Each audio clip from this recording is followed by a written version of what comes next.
Qatar's release of 8 Indian Navy veterans who were sentenced to death on espionage charges has marked a significant diplomatic breakthrough between India and Qatar. India swiftly mobilized diplomatic channels and legal assistance to secure the release of the veterans after expressing deep shock at their death sentence by Qatar's Court of First Instance. The Ministry of External Affairs pledged to explore all legal options and move the Court of Appeal in Qatar against the verdict amidst pleas from their families. The MEA assured to assist in their safe return, culminating in a successful diplomatic intervention by New Delhi. The released personnel include Captain Avtej Singh Gill, Captain Saurabh Vashisht, Commander Purnendu Tiwari, Captain Birendra Kumar Verma, Commander Sugunakar Pakala, Commander Sanjeev Gupta, Commander Amit Nagpal and Sailor Ragesh. Their distinguished careers in the Indian Navy, with some receiving awards for excellence too. As these 8 Navy veterans are now rescued, PM Modi is also all set to visit Qatar on the 14th of February after his visit to Dubai. In this telecast, we are taking a closer look at the lives of these veterans. Joining us at this point is Rahul Bhan, kin of Commodore Sanjeev Gupta, Naveen Navy veteran. Rahul Bhan, let me begin with your first reaction to this big decision that was achieved by the government. Yeah, I think this is a very welcome thing. And what I know is this was all of a sudden. And even the Navy veterans did not know that they were going to be released. The family did not know in India. It was only at 2:30 a.m. in the morning. The wife of one of the Navy veterans, she got a call from Indian Embassy that these Navy veterans have been released, and they are 7 of them are on the way back to India. So I would say diplomacy win, as you have heard some of them saying, it is all due to the intervention at the top level. And here we can see the power of India, power of our Prime Minister, Mr. Modi, and a very welcome step. Very welcome step. Yes, absolutely. Rahul, also as far as this, decision is concerned, what do you believe has gone into it? It's obviously not happened overnight. It's something that was very emotional, I'm sure, for you and for others who were associated or related to these, veterans who were stuck in Qatar. But what do you believe has gone into it? You obviously have been privy to some of the efforts over the weeks, Rahul.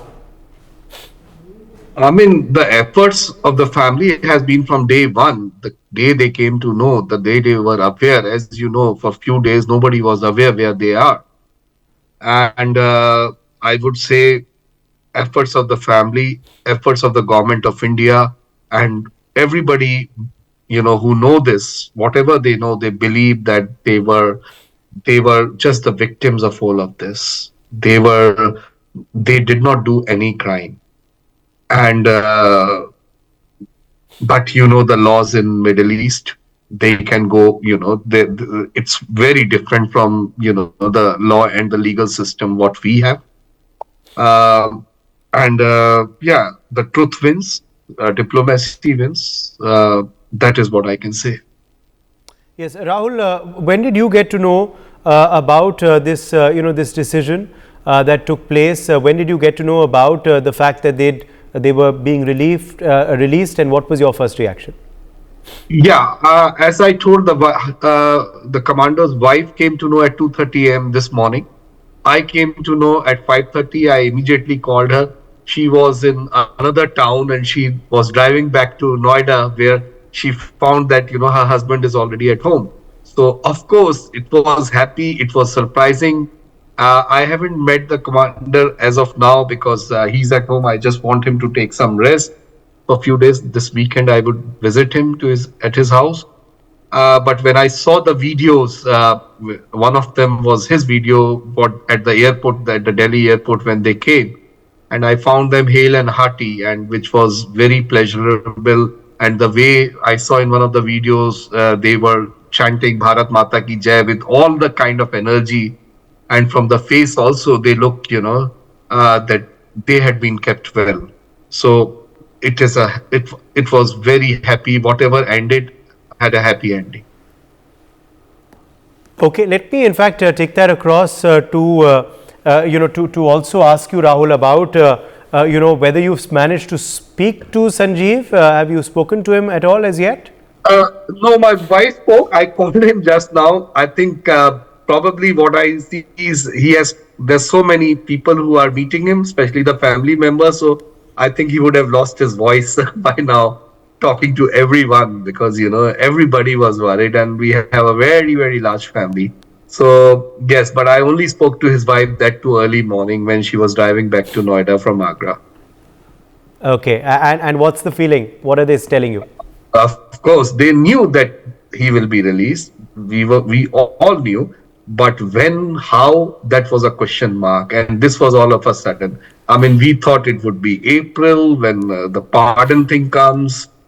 We did not know that it will be all of a sudden. And what I just a night before, all the family members speak to them. Nobody had a clue. Yes, Rahul. Also, what would you like to say to, on behalf of the family, to Prime Minister Modi, to the Ministry of External Affairs, to all those who were involved in this operation? When last time I had spoken on NewsX, when Megha Sharma was there, I told her only intervention at the top level, and that is Prime Minister Modi level, can only save them. And actually, that is what has happened. And what I came to know from the ministry briefing is that Prime Minister Modi had been, involved throughout, though it was not known to us, but he has been involved throughout. He was taking uh, every situation he was looking at. He was each and every step that the government of India has taken. And he's also going to Qatar, I heard, which was not his plan, on 14 from Dubai to thank the Amir there. So definitely, as Commander Sanjeev Gupta also mentioned, it is Prime Minister Modi, it's the government of India. Without them, it was not possible at all. That's the truth. And I would like to thank the government of India, Prime Minister Modi, that Modi hai to mumkin hai. I mean, people don't say like that. This time we have, we have, we have, we had felt that. I can imagine it's extremely emotional for you right now. The fact that obviously he's home. Did you have any doubt about this, or did you fear the worst, Rahul? Sometimes people are positive, sometimes they fear the worst. What was your feeling? See, if it was any other country, I would have doubt. But as it was Middle East, I mean, I have lived in Kuwait for 5 years. I was in UAE. I know the laws are very, very strict. I mean, even during Ramadan, if you are found eating, you are into jail. So the laws are extremely strict. The laws are sometimes very different also, and you cannot say anything about it. Yes, of course, no doubt, Rahul. Also, Rahul, as far as, of course, now the other veterans are concerned, we do believe that most of them are home. I think one is left to return. Is that correct? Yeah, what I know is Mr. Tiwari is still there. He's also released as per the ministry declaration, but it seems that there are some other legal formalities which he has to complete. So that is what is keeping him there, and I hope that he will be also back soon. Yes. What does this really say about India's foreign policy and also our heft abroad now? Through this entire episode, what have we learned? What we learned is diplomacy works, and that is what we have seen here. Yeah. Okay. What's your message to the countrymen? What would you like to say? Those who've prayed and supported your efforts? I would like to thank everybody. I would like to thank the media. I know that there were clear instructions. This was under wraps. A lot of people were saying things against the government, but I knew that the government is making a lot of efforts. And from one of the figures, which is how much was the legal cost of government of India in various countries, and I saw the Qatar figures were almost 8 or 9 crores of rupees was spent on the legal, developments there. And I would say thanks everybody. Thanks to the government of India. The prayers were answered. And yeah, it's from all my heart. I think the prayers were answered, that we all wanted them back, and they are back. Yes, no doubt. Do you plan to go and meet Sanjeev anytime soon and possibly Yes. give him a hug?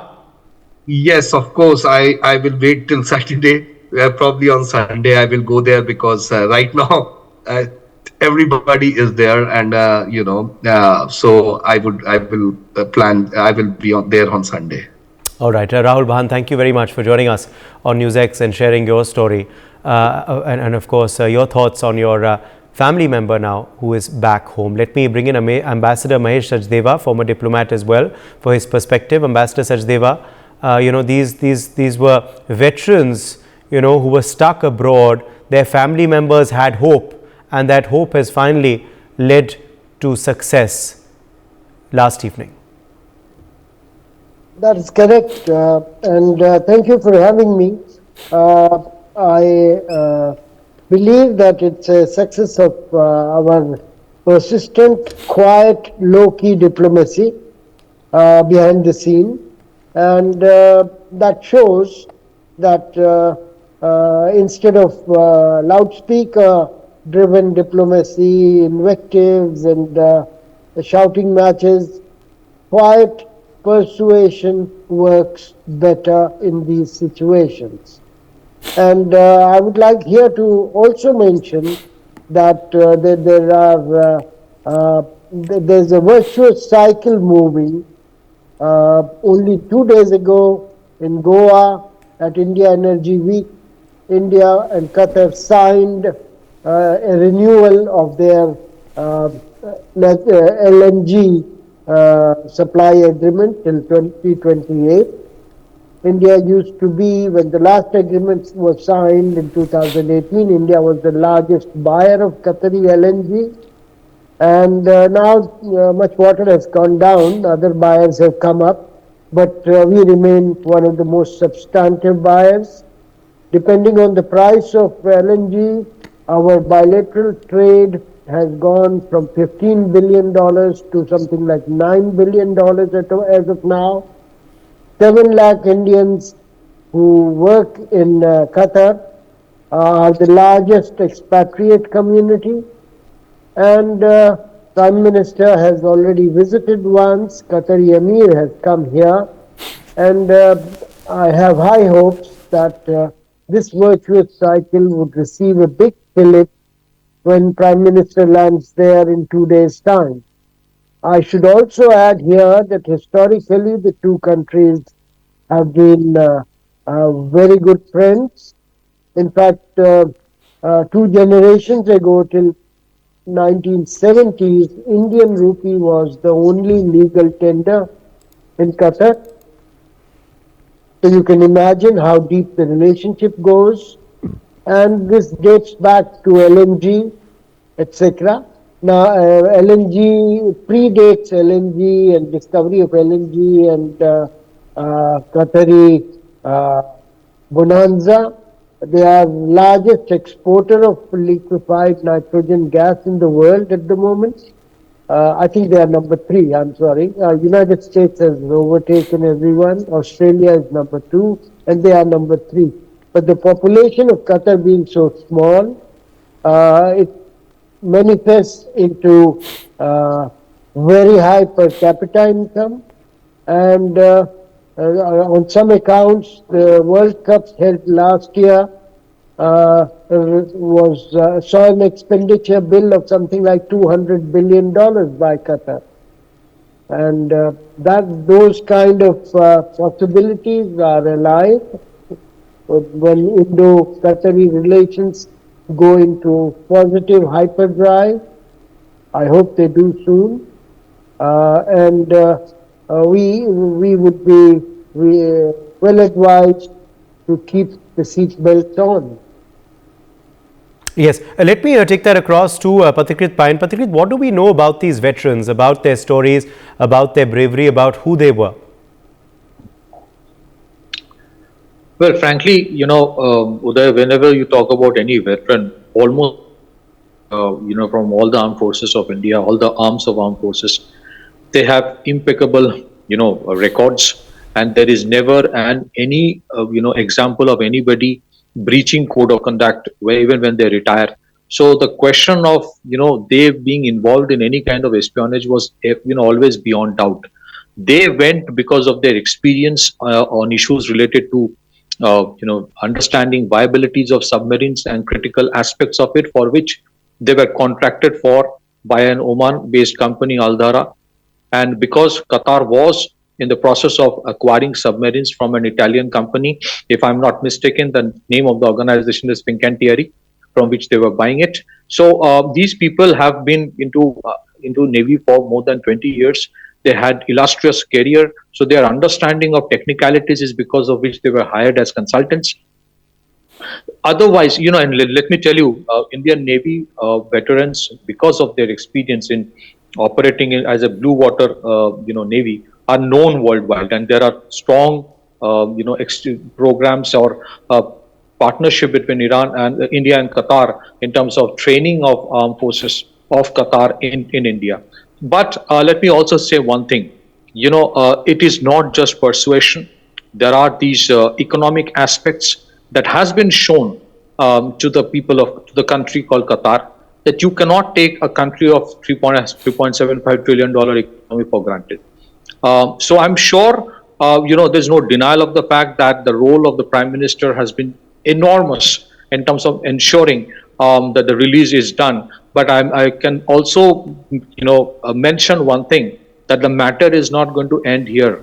The reason is this: there are third parties who were involved in trapping these people. There were third parties who were involved in ensuring that they get arrested. And who those third parties are, I think the government by now is aware which other countries played a role in it. And I'm sure it will be taken forward in logical consequence to that. Having said that, yes, the visit of Prime Minister to UAE, after that he would have a brief visit to Qatar. It would be, a good gesture in terms of showing gratitude. Invariably, there is no denial of the fact that Qatar and India have a long way to go in terms of enhancing the partnership.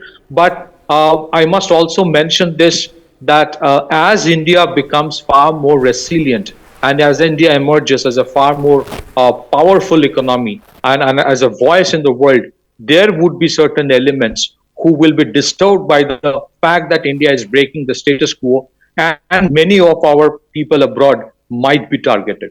So I think as a country, we need to be very, very cautious.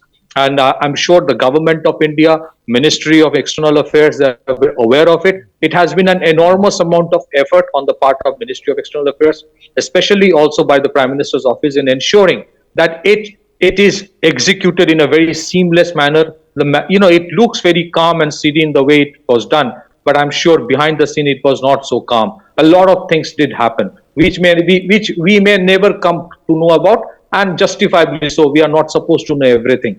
But the heft of India is known now. It has been proven. Some of the people, member of parliaments in late October, who were mocking the government, who were mocking the Prime Minister of India and saying that you call yourself Vishwaguru, what happened to that? You can't bring. I think those people today should acknowledge that bringing people from another country takes time. It requires patience. It requires persistent effort. And therefore, it has taken its time, but it was done. It was executed wonderfully. And as always, today the smiling faces of the veterans vindicates the enormous amount of value that government of India gives to everybody who is abroad and who is of Indian origin. Vis-a-vis, also at the same time, the spirit of these veterans, that in against all odds, they have kept their faces smiling. It was a wonderful thing to see. But it is the future that, as we move ahead, countries would realize that it's not easy, that you just cannot give a death sentence to somebody of Indian origin because you thought, or because somebody propped you to do so. But as I stated earlier, I think as we move ahead, there will be certain threats like this. If they can't harm India as a country, they will try to target Indians abroad. We should be cautious collectively as a country. Back to you there. All right, let me go across to Captain Sanjay Karve, who's also live with us. Captain Karve, you've been a Navy officer yourself. What is the the sense in the fraternity about how this operation panned out? And just tell us a bit about the officers who were stuck there, the seniority of them, and what you made of how the sentencing was done and how the rescue was secured. There's a sense of relief amongst all naval officers, and I'm sure this feeling is shared by my brother officers in the Indian Air Force and the Indian Army also. Like it was pointed out, no armed forces officer in his right frame of mind would get into an act of espionage. And the charges or the unwritten charges were that espionage was done on behalf of Israel to get the blueprints of the submarine design which they were getting from a French company. Let us be very honest to ourselves. The Israeli intelligence today is one of the best intelligence agencies in the world, and they have enough of resources of their own to get into it. Like it was pointed out, it is very obvious that there are certain nations or certain group of people who are not very happy with the way the nation is rising, the country is rising, and the economic strength of the country. The clout of a nation depends on the economic strength, what you display and what you are. Within the Navy, these were excellent officers who had done extremely well and were professionally very competent. The fact that they were there in Qatar for a couple of years and training their people, and if you talk to the trainees, everyone had very high praise for these officers who trained them. There is not a single instance where any of the trainees has said that the training accorded to them was not of a good standard.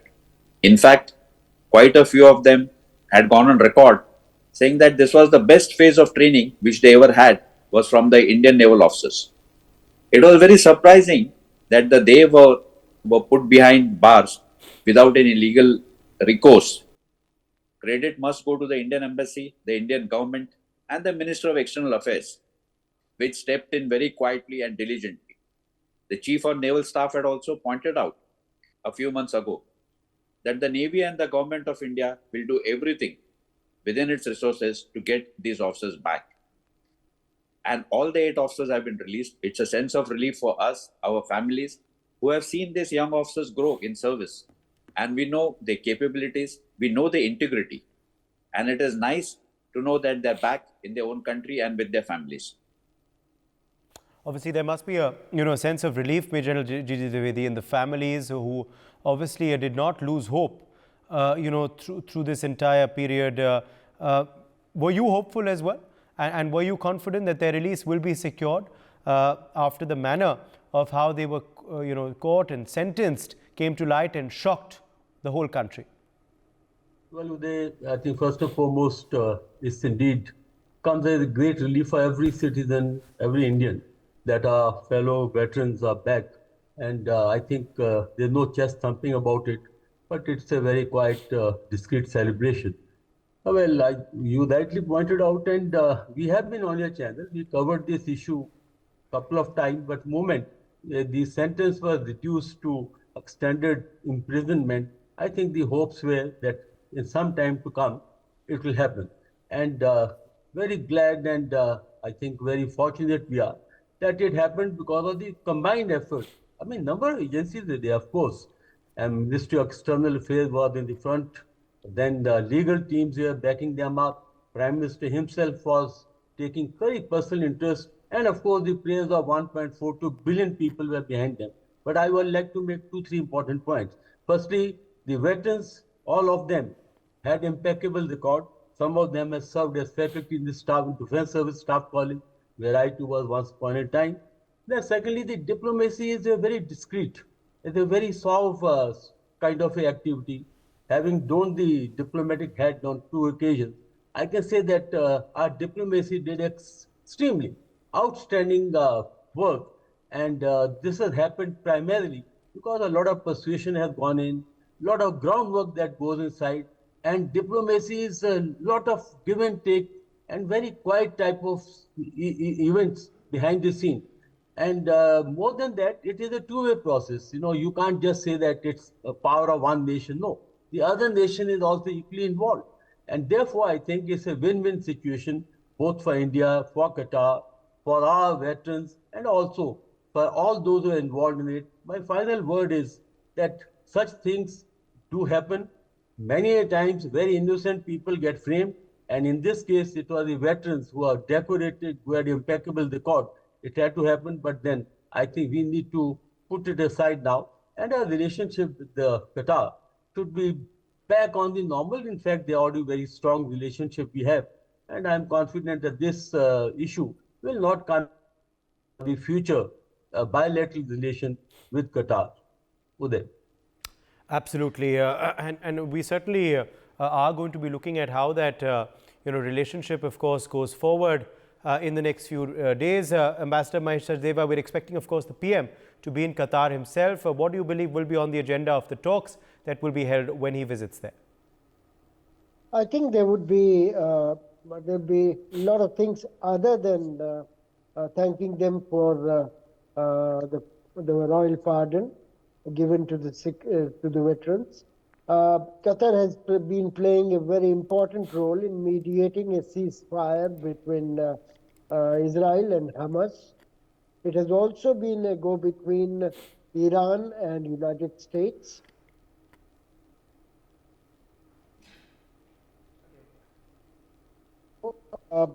And I've already mentioned investments, etc. So these would also be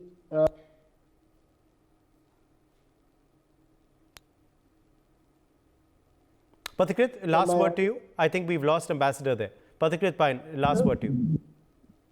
Uday, yeah, of course, that visit will be very important. There will be areas that will be discussed, which can be future areas of cooperation between Qatar and India. Of course, like many other Middle Eastern countries, Qatar would also be, thinking of moving beyond their dependence on the energy, sector alone. But at the same time, let me tell you, just because this thing has happened, I don't think India will go overboard to please anybody. There are reasons. There are dynamics of Middle East which are extremely complex, and there are countries which are equally very pro-India. They have their own challenges and complexities of relation with Qatar. So a fine balance will be maintained by India. Yes, we will go ahead. We will show the gratitude, but at the same time, keeping in mind the interest of Israel and many other countries like Saudi Arabia and UAE in mind, who have challenges in their relationship. So we'll be maintaining a balance. My thanks to all of our guests for joining us on this discussion. For more such videos, subscribe to the NewsX YouTube channel, hit the bell icon.